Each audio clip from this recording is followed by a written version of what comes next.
शुरू करें। हाँ, आराम से रुक जाओ भाई, आराम से करो।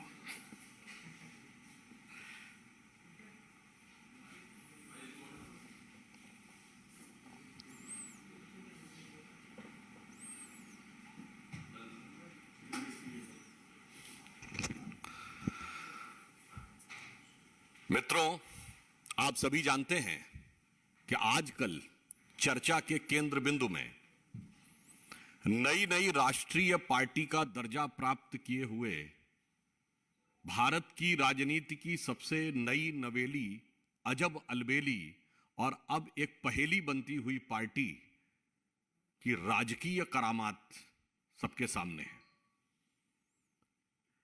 यह वो पार्टी है जो ये दावा करती थी कि उसने सत्ता में आने का रास्ता सबसे जल्दी तय किया। अपनी स्थापना के चंद महीनों में या चंद हफ्तों में ही उन्हें राज करने का मौका मिल गया। परंतु एक कहावत होती है कि राजयोग जब आता है तो अक्सर उसके साथ राज रोग आता है। परंतु आम आदमी पार्टी के संदर्भ में यह राजरोग कितनी जल्दी, कितना संक्रामक हो जाएगा, यह शायद दिल्ली और देश की जनता की समझ से बाहर था। आज वह राजरोग उनकी सरकार, सरकारों के विभाग, पार्टी, संगठन से होता हुआ घर के अंदर तक पहुंच गया। मैं मानता हूं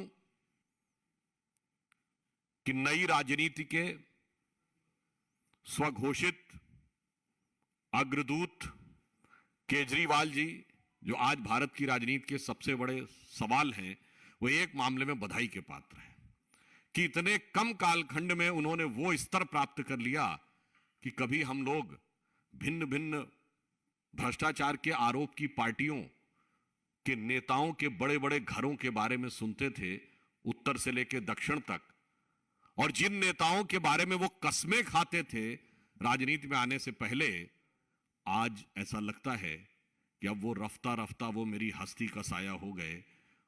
वो राजनीतिक दल के नेता कहते होंगे कि हां भाई, अब आप हमारी लीग में शामिल हो गए। आज दिल्ली स्तब्ध है। मैं सिर्फ 2-3 तकनीकी बिंदुओं की तरफ भी आपका ध्यान आकृष्ट करना चाहूंगा। यह वही पार्टी है जिसने कॉमनवेल्थ घोटाले के समय कहा था कि 200 रुपए की चेयर मिलती थी और 8,000 रुपए में खरीदी गई थी, यानी 40 गुना। और वह आज 2,000 रुपए में मिलने वाली कालीन 20 लाख रुपए में खरीद रहे हैं, यानी 1,000 गुना। दूसरा एक टेक्निकल पॉइंट यह है कि दिल्ली सरकार का एक जनरल फाइनेंशियल रूल 2019 है, जो ये सीमा निर्धारित करता है कि 10 करोड़ रुपए से अथवा 10 करोड़ या इससे ऊपर का कोई भी एक्सपेंडिचर होगा तो वह एलजी के पास जाएगा। 10 करोड़ तक के एक्सपेंडिचर है, 10 करोड़ से नीचे तक के एक्सपेंडिचर की व्यय करने की जो शक्ति है वो विभागाध्यक्ष यानी हेड ऑफ द डिपार्टमेंट के पास रहेगी, यानी डिपार्टमेंटल मिनिस्टर के पास रहेगी। अब आप देखिए, इस बंगला बने न्यारा के भिन्न भिन्न चरणों में 9-9 करोड़ से ऊपर के कई एक्सपेंडिचर्स हुए हैं जो अलग अलग हेड में किए गए हैं।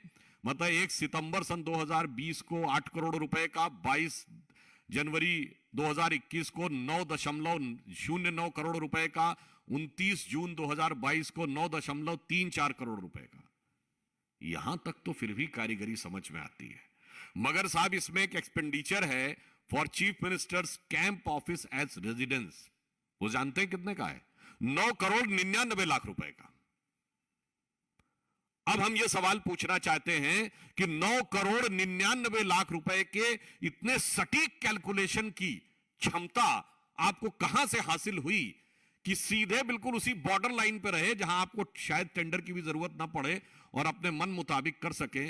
और मजे की बात है, इसके लिए कंसल्टेंट भी अपॉइंट किया गया है। मतलब आपने कभी सोचा कि घर की साज सज्जा के लिए कंसल्टेंट अपॉइंट किया गया है जिसको 1 करोड़ रुपए दिए गए। अब वैसे ये कंसल्टेंट कौन है यह भी उनको खुलासा करना चाहिए कि आम आदमियों के बीच में कोई अपना आदमी तो नहीं है।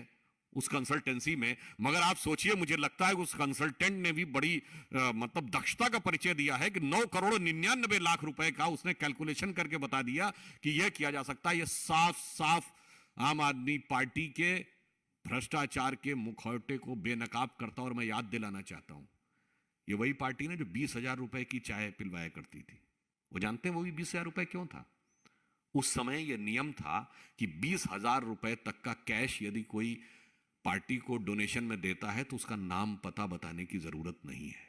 जो मोदी जी के नेतृत्व की हमारी सरकार ने राजनीति में पारदर्शिता लाने की प्रतिबद्धता के चलते घटाकर 2,000 कर दिया है। इसीलिए 20,000 की चाय पिलाते थे। और सुनिए, 20,000 में चाय नहीं, खाना भी नहीं खिलाते थे, चाय पिलाते थे। क्योंकि खाने में तो फिर भी हिसाब देना जब मुश्किल होगा कि 5,000 ने खाया कि 10,000 ने खाया। चाय तो बहुत आसान है। यह चरित्र तब भी ये था और आज भी है। तीसरी बात उनकी तरफ से यह बचाव में कही गई कि पीडब्ल्यूडी ने यह किया है और पीडब्ल्यूडी का अपना नियम और व्यवस्था है। तो हम सिर्फ यह पूछना चाहते हैं कि पीडब्ल्यूडी की, जहां तक हम लोगों की जानकारी है, एस्टैब्लिश गाइडलाइंस के अनुसार जो फ्लोरिंग होती है या तो वुडन फ्लोरिंग होती है या जो एक नॉर्मल इंडियन मार्बल अवेलेबल होता है वो होती है। अब वो दिल्ली सरकार का वह रूल या क्लॉज कोट करके बताएं जिसमें पीडब्ल्यूडी को इंपोर्टेड सुपर एक्सक्लूसिव मार्बल लगाने का अधिकार था और बगैर इनकी अनुमति के किया गया था। यानी हम यह कह सकते हैं कि ये 3 बिंदु,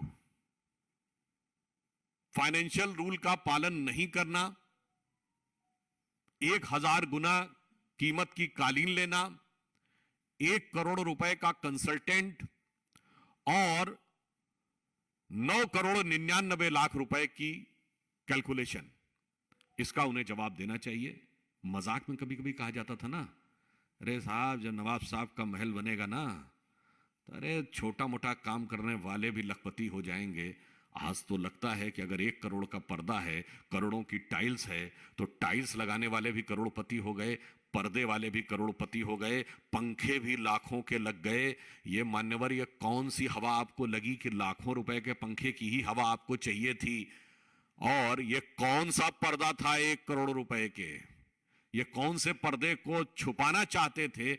यह बात सबके सामने होनी चाहिए। और एक बात मैं गंभीरता से कहना चाहूंगा, दिल्ली की जनता ने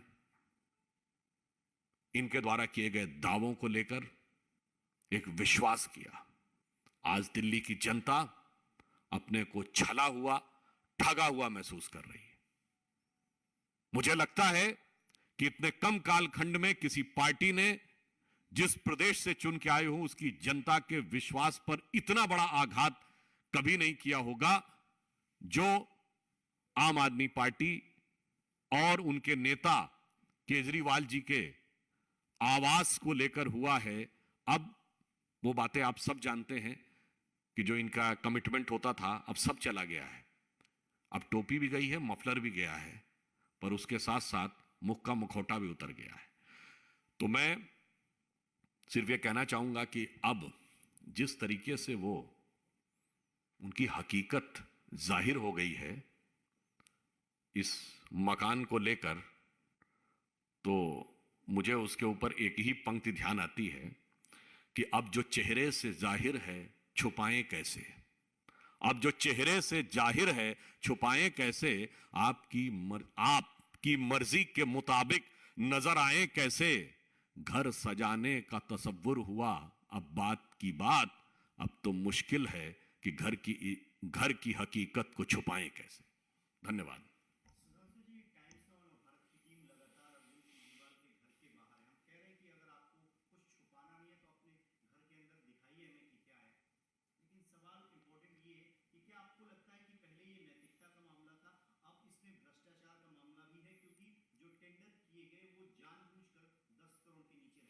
देखिए, यह बिल्कुल स्पष्ट रूप से ब्लेटेंट करप्शन का मामला है। चूंकि पहली बात तो आप देखिए, अगर कोई भी घर आप बनाते हैं या रिनोवेशन भी करते हैं, सामान्यतः उसका जो आप अपने घर का भी करते हैं तो एक ही बार में आप उसका बजट अलॉटमेंट करते हैं। ये टुकड़ों टुकड़ों में होना, हमेशा अलग अलग हेड्स में करना ताकि वो 10 करोड़ के नीचे रहे, ये अपने आप में भ्रष्टाचार को लेकर गहरा संदेह व्यक्त करता है। ऐसा कैसे हो सकता है कि साहब बाथरूम की फिटिंग्स के लिए अलग रहेगा, फिर जो कालीन के लिए अलग रहेगा और पर्दे के लिए अलग रहेगा? तो मुझे लगता है, और फिर जो एक उदाहरण बताया कि 9,99,00,000 रुपए, अब मुझे लगता है इसमें 0.01% की जो बचत की गई है ना, उससे साफ हो गया है कि कट्टर ईमानदार का असली किरदार में अब 0.01% की भी ईमानदारी की संभावना नहीं बची।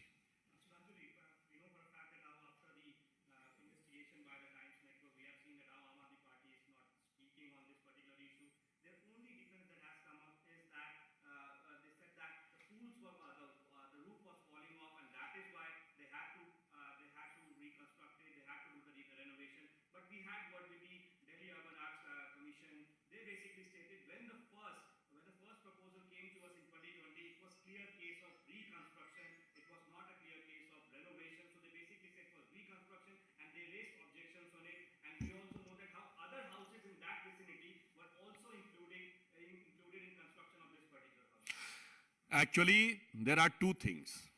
The so-called renovation, when the roof was falling, first, we would like to ask that either they were naive enough that they were not knowing what the reality is, or they are cunning enough that they are trying to have a fig leaf cover on this. जब शीला जी पे आरोप लगाते थे तो बचकाना था या शातिराना था? दूसरी बात, second thing, if you are saying that the roof was not working, तो by which logic imported Vietnamese tiles can support the strength of roof? And such a costly curtains can support the strength of roof? हकीकत यह है कि आपके ऊपर की छत हट गई है।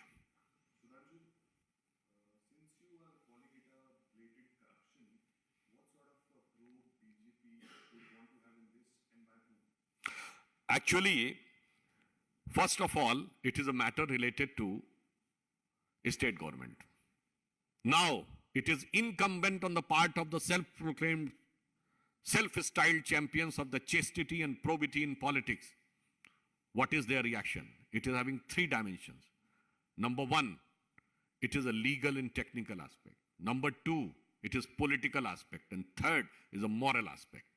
So we want and we will look carefully and vigilantly the reactions, what they take, and then accordingly and appropriately, the government and its agencies, whatever is fit, they will take an appropriate action. Would you want ACB, the Delhi government's ACB to probe this matter?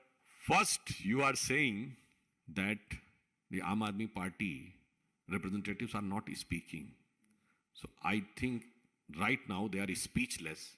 We will have to wait till what time they will remain actionless.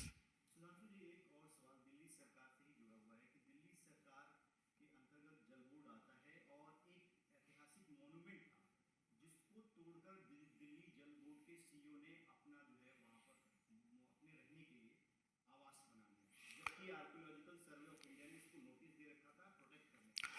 If anything of this sort is available in the media, what we know, this shows the expansionist design of the Aam Aadmi Party government is not limited to their chief minister, it's also pervading to the other areas.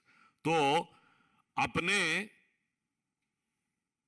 बंगला बने न्यारा की विस्तारवादी नीति ऐसा लगता है कि सरकार के दूसरे बंगलों पे भी है, मगर मुझे लगता है दिल्ली की जनता दुखी है, व्यथित है, और फिर भी वो बड़े गौर से देख के कह रही है, नजर लागी राजा तोरे बंगले पे।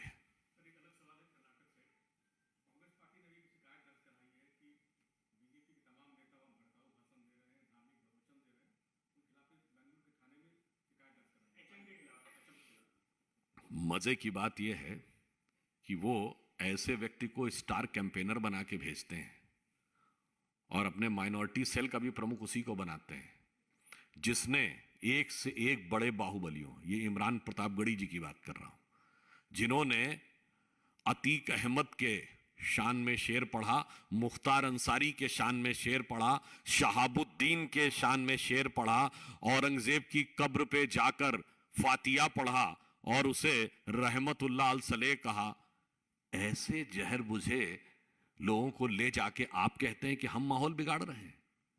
याद करिए इमरान प्रतापगढ़ी ने क्या बोला था अतीक अहमद के लिए, कि शायद कभी किसी का ऐसा कद नहीं होगा, कई सदियों तक कोई अतीक अहमद नहीं होगा। तो मैं याद दिलाना चाहता हूं कि उसके आगे की एक लाइन में अपनी तरफ से जोड़ दे रहा हूं, अगर इसी राह पर चलते रहे जनाब तो आपके खानदान में कोई सियासी वली अहद नहीं होगा। वली अहद कहते हैं सक्सेसर ऑफ द थ्रोन। तो इसलिए वो अपनी गति दुर्गति को स्वतः प्राप्त हो रहे हैं। धन्यवाद।